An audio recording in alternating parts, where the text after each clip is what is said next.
Hey guys, what's going on? Mike the Caveman Q here again from Paleo Problem Long Island, MikeTheCaveman.com, and special location today. We're actually live from the Henry K studio for the Real Radio Show. And those of you who know, Henry K was my father, and unfortunately he passed away last year.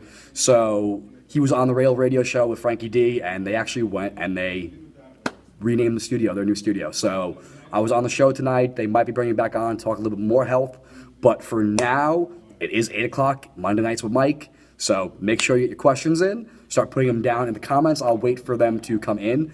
But while we're waiting for that, they're getting ready to record some other stuff. But I got here Matt Klein. What's up, guys? How are you? And listen, I didn't have a chance to see you. His father was such a great guy. When I don't know if anyone ever saw the band Rock Hard. Do you ever remember the interview we did with the Wigs and band?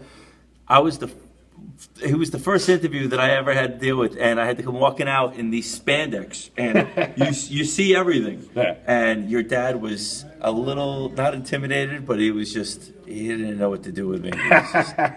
He was such a great guy. So while we're waiting for your questions, we also got Tommy D here. Tom, come on in. What's up, guys? So they're going to ask the first couple of questions in the meantime while we're waiting for you guys to put your questions in. So again, live, same as always, put your questions in. So what do you got, Matt? What you got? All right, so here's what I'm doing. I'm going to the gym. I want to chisel this a little more, but it's this spot right here. Okay. That's what's killing me. Right. I need to get rid of. So that's a great one. Lower belly fat. Common question, what's going on? More often than not, we're looking at cortisol. So what you have going on is cortisol, the stress hormone. You ever see the fat burning videos, and it's like, oh, your cortisol level's high. And it's like, burn your belly fat by getting rid of cortisol. So what you need to do is focus on addressing your adrenals and reducing stress. So probably no spandex. It's probably a good idea. Reduce the spandex around that region. It's gonna be it's very painful down there. So you gotta get rid of that lower belly fat. What you're gonna want to do, reduce stress. That could be things like meditation, yoga, all that woo-woo stuff. But it's good stuff. You're gonna want to look at adaptogenic herbs, things like ashwagandha. Might want to look at some CBD oil. Okay. Help relax your adrenals. And so if we're looking at that, want to balance your cortisol. Cortisol is the key. That's the killer. You got it. Absolutely. Tom, I'll come to you in a second, but I got a question here from from Tori. Tori says, hey, Caveman, essential oils seem to help with soothing and lowering stress. Do you think the CBD oil could be infused and still have the same benefits, or diffused? So you want to put the CBD oil into a diffuser like essential oils. I don't know that I would. I would probably just still take it orally or do it topically. But in terms of other essential oils, absolutely. That's another one too there, Matt. You could definitely look at things like lavender, peppermint, putting that into whether you take it topically or take it orally, essential oils, into a diffuser as well. Yeah, 100%. Awesome. Thanks for that add-on there, Tori. All right, Tom, what do you got? All right. As everybody can see, I'm a big guy. I like lifting. Nope. Actually, I've been working out with Dan. Nice. And Dan Nelson. And we've been Bandmates here. I don't want to so much lose mass, but I want to just get down, toned. I like my size. Right. But I like lifting, so it's basically where I'm at right now. Absolutely. Gotta go. So what are you doing right now eating wise? What's it look like? All right. Well, I just got to. Sorry, Matt. Just got to eating a little bit better, more protein, less carbohydrate. Yep. Your basic egg whites in the morning, stuff like that. There's number one. So adding yolks in there, getting the full eggs. Okay. Absolutely, eat your full egg. Well, actually, I've been eating hard-boiled eggs too. Are you hard-boiled with no whipped Tori cream? likes your beard. Thank you. So what's it called? I've been doing and I haven't been putting any salt on it because I know the salt will retain water. Yep. It makes you retain salt. Well, see, again, with the salt now, you're gonna want to look at your pink salt. Start getting pink salt. I got videos on this. I'll post them out. I'll send them out to you. Don't worry.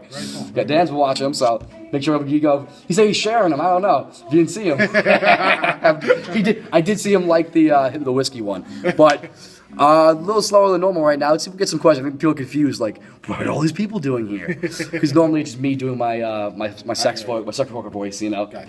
Hey guys.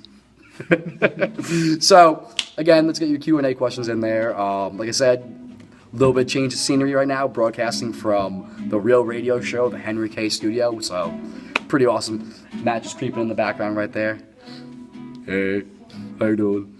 And then you see in the background, we got the broadcast going on. Got Mark Mendoza, Mr. Newts, Frankie D's nuts. Got got it. I want to give Frankie quite the business for a long, long time. So yeah, guys, looking for those questions, put them on in there. We talked a little bit about stress and cortisol. Talked a little bit about making sure that we get in adequate protein, get in adequate fats. In the case of Tommy here, we're going to look to get in a little bit more fats. As weird as it seems, you don't want to get in those quality fats though. The yolks, things like coconut oil, grass-fed butter, those would be great ideas. Cool. So I'll definitely talk to you more about that. Absolutely, brother. Absolutely. So, hey, Maddie. Hey, Nancy. What's up, guys? So if you got any questions, you can put them on in. There's a little bit of change of scenery today, as you may notice. Yolks. Yes, exactly. If you want to get yolked, you got to eat those yolks. Talked about that yesterday with the importance of eggs and whether they're going to cause liver damage, actually, which obviously they're not. They're actually going to help fight liver damage. So you need to change the time of this. The Bachelor is on. I need to burn my brain cells watching that. Yeah. Hey, now, I was the only one on your live stream yesterday, so I want to hear, or whatever day it was, I want to hear it. I came to yours. So, questions, guys? What do you call it? I'll think about seeing what we can do in terms of changing time.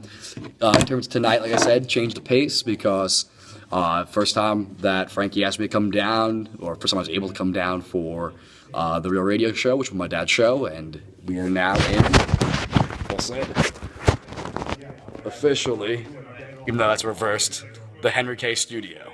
So, right there. They're broadcasting background. I was on before. I was one of the guests before. Probably going to bring it back in there, talk a little bit more health. So you guys can head over to therealradioshow.com in a little bit if you want to watch. I think they're going to bring me back on in about 20 minutes or so. Right now, we're in between tapings. They're interviewing some of the musical acts. But yeah, so we're broadcasting live from here. But a little slow tonight in terms of questions. It's okay. I know, actually, my buddy Walt asked a question yesterday on Paleo Primal. We can cover that one, so let's tackle that one. So he was asking about bulletproof coffee. What are my thoughts on bulletproof coffee? And regarding bulletproof coffee, I actually do like it in the concept of that it introduced me to the concept of adding butter to your coffee and coconut oil. The concept of whether or not the mold, the mycotoxins, the mold exposure in the coffee is actually an issue, that's where things get a little bit squirrelier. While I do believe that mold is a major problem, I'm actually haven't really went too wide on this right now. I'm dealing with a little bit of mold toxicity from my dad's car as well right now. So that being said, mold is definitely a serious issue. However, the coffee, unless you're taking those green beans and letting them just sit in super warm and moist conditions, probably not going to be an issue. Get some quality, organic, local if possible, because if it's local, then what's going to happen is you're going to have less travel time. And obviously, unless you're living in an area that grows them, it's a little bit hard to get local. But just get a quality brand, one that you trust, fair trade, all that fun stuff. But I wouldn't necessarily worry about the actual bulletproof coffee in and of itself.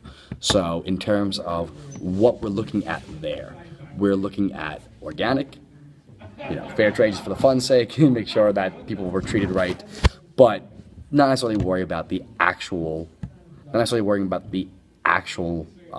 bulletproof. I'm not too sold on it.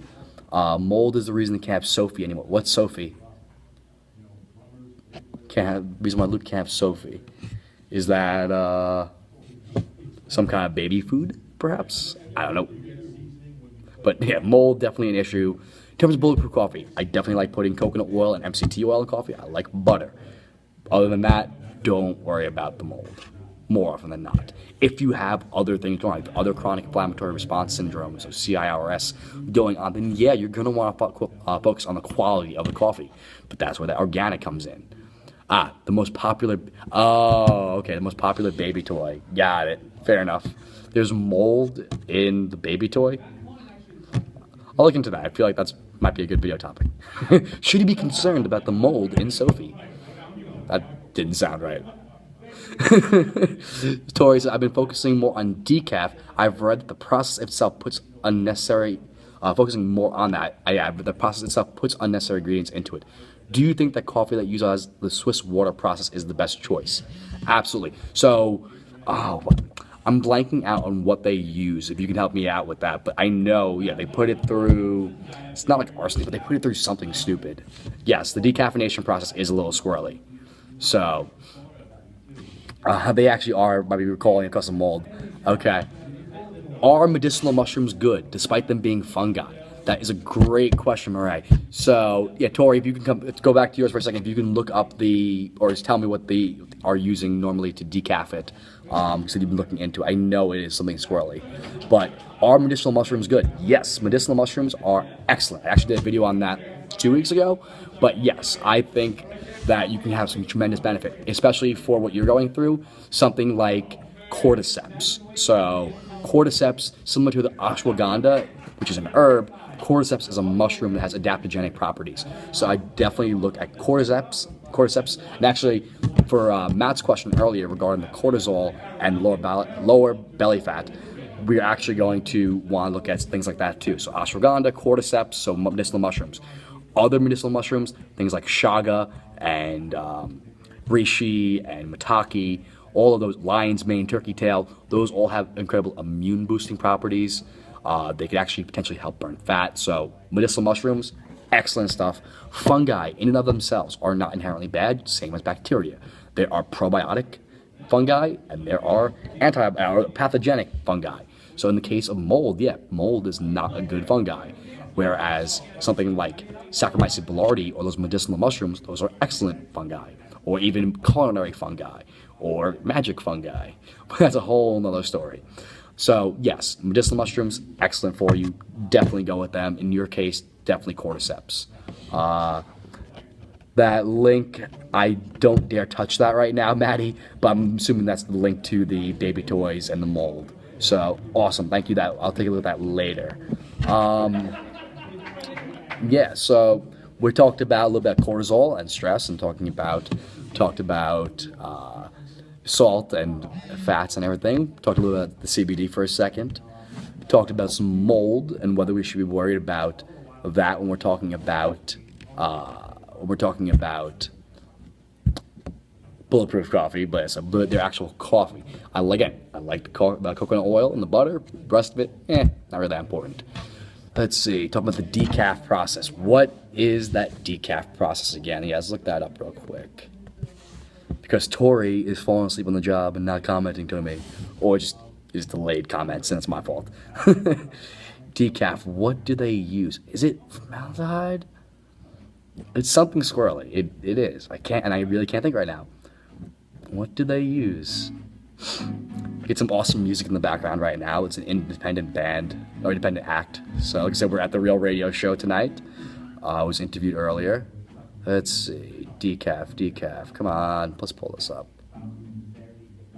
But you can always obviously add more questions while we're waiting here. It uses solvents.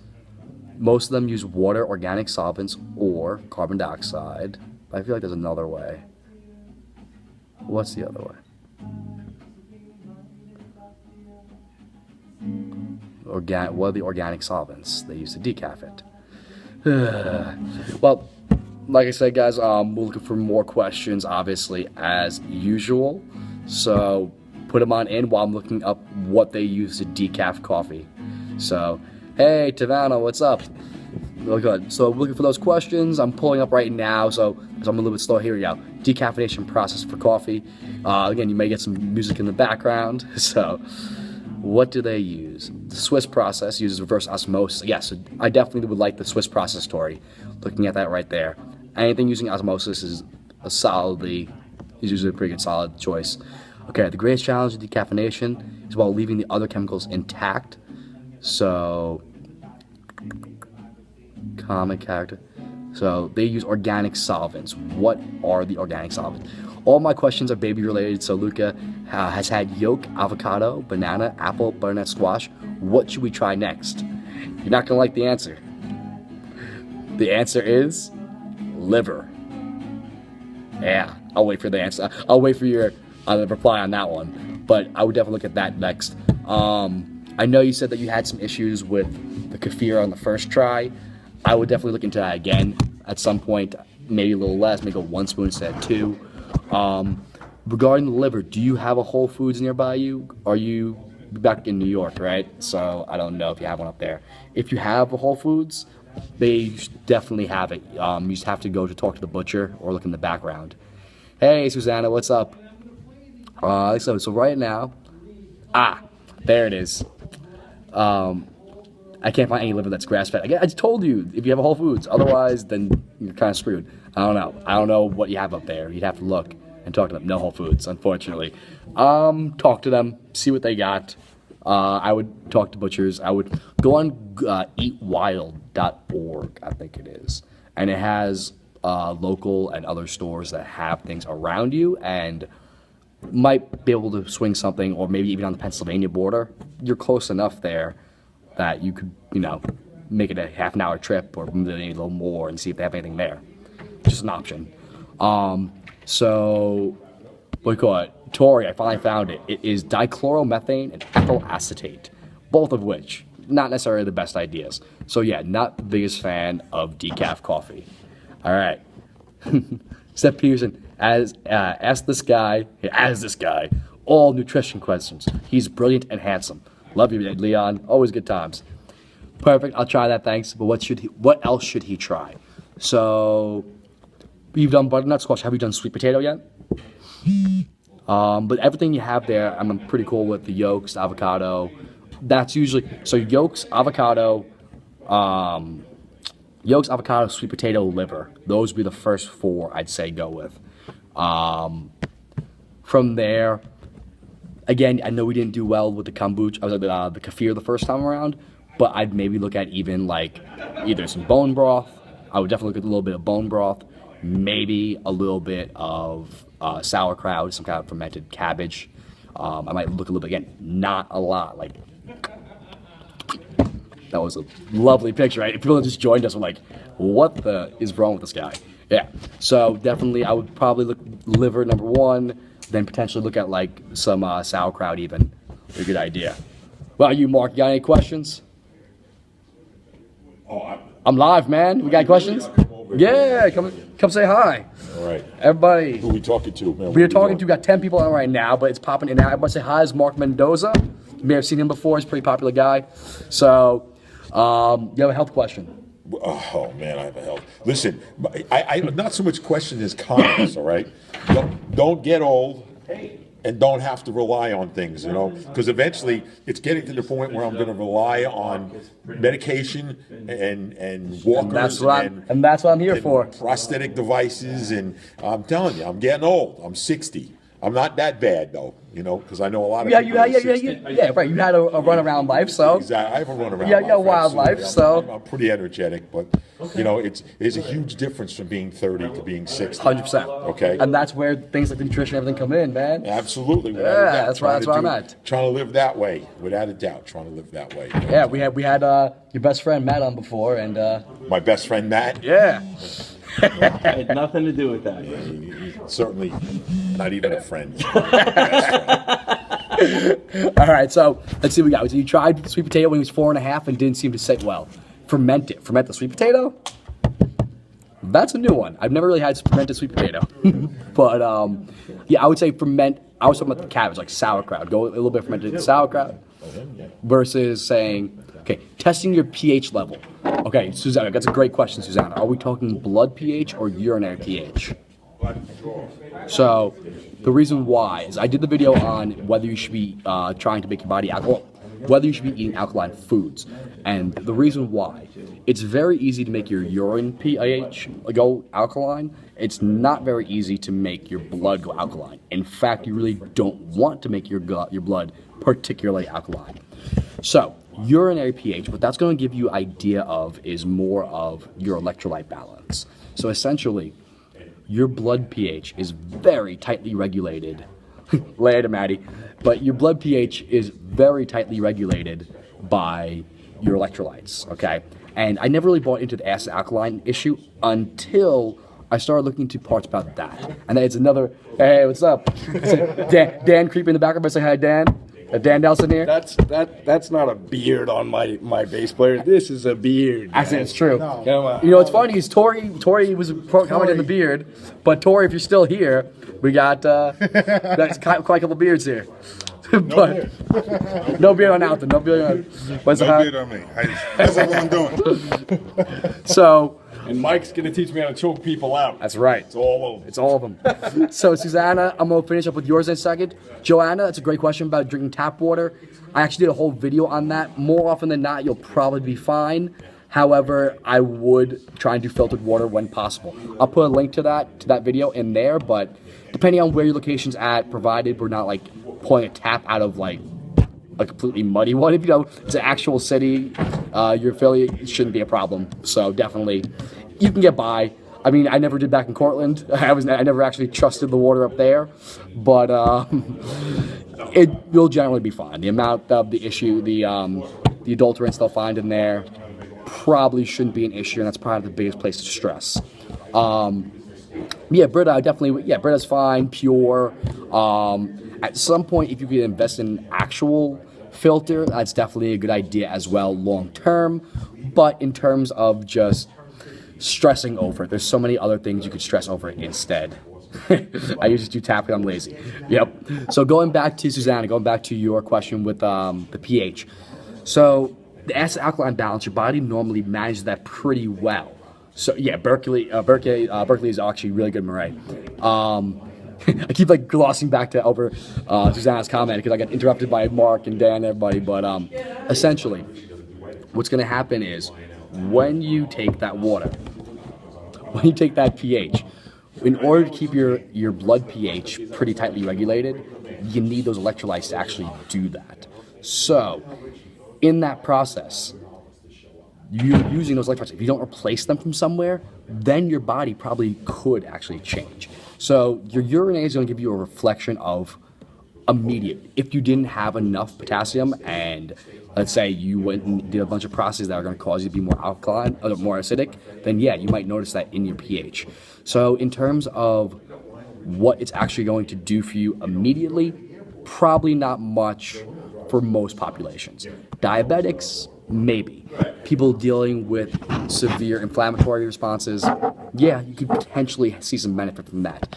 If you're instituting a super low carb diet or super high protein diet, yeah, you might see some benefit from that too.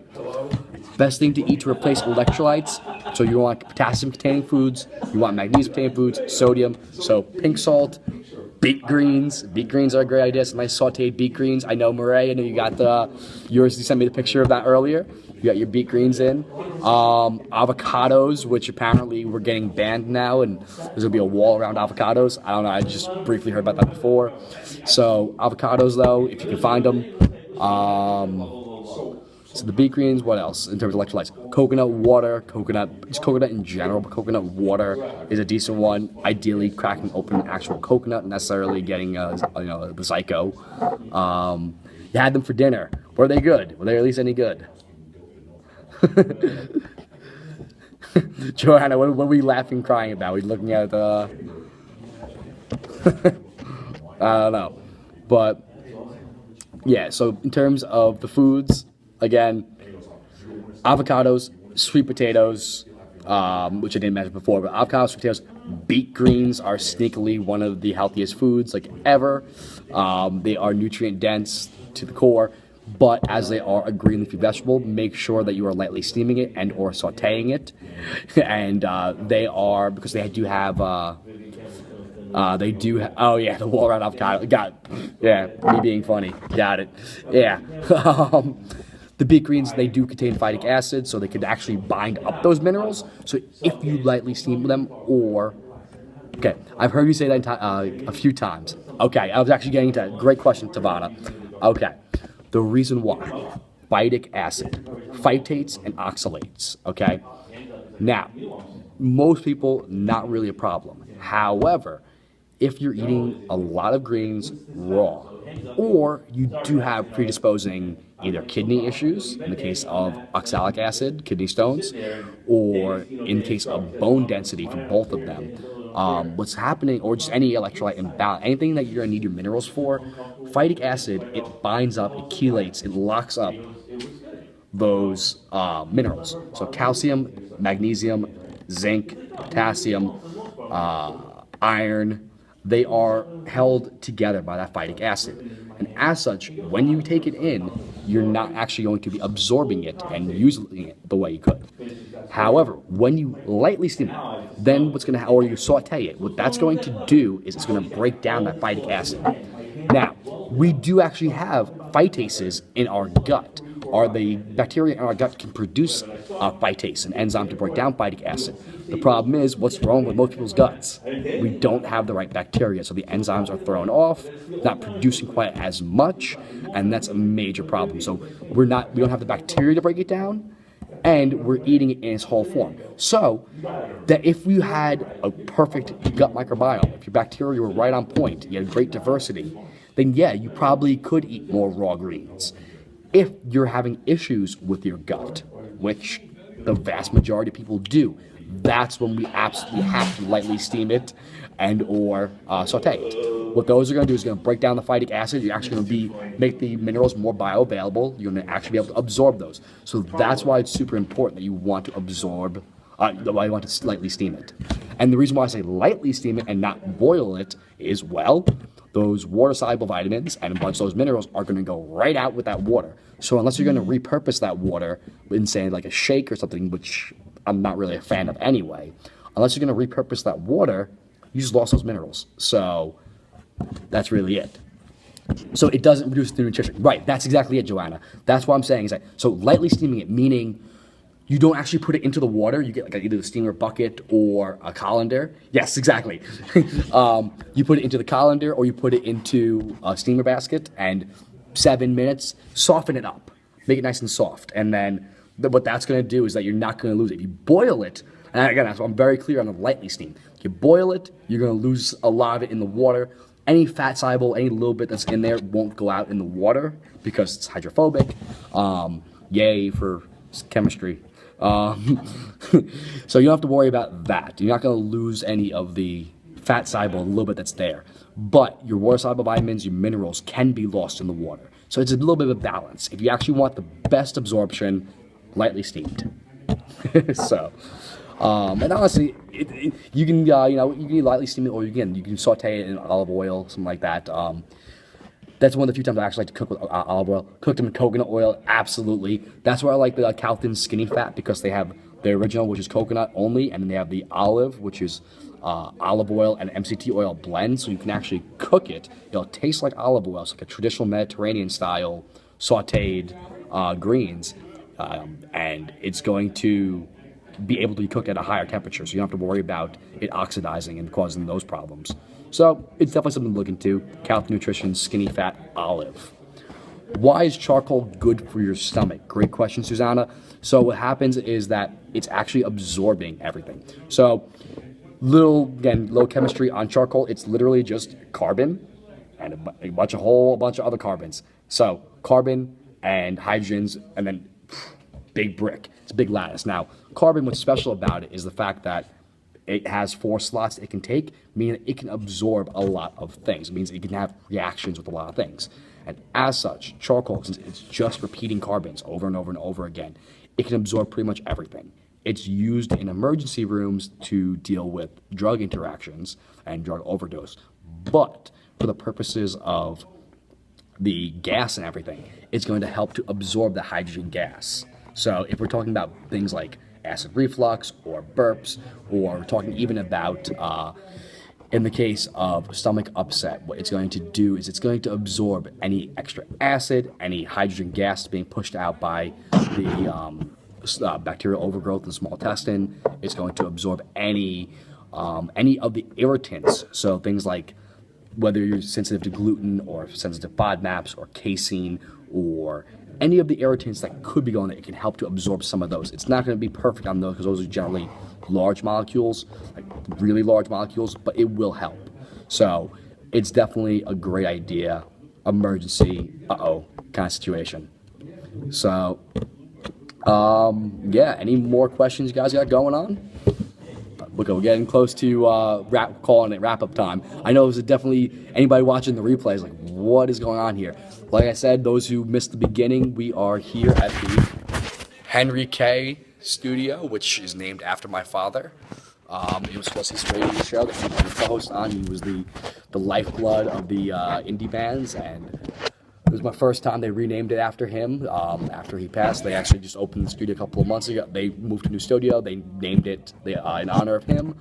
So yeah, they brought him to come down, and you got to see Mark Mendoza from Twisted Sister. You got to see Dan Nelson from Anthrax, and yeah, you get some good names.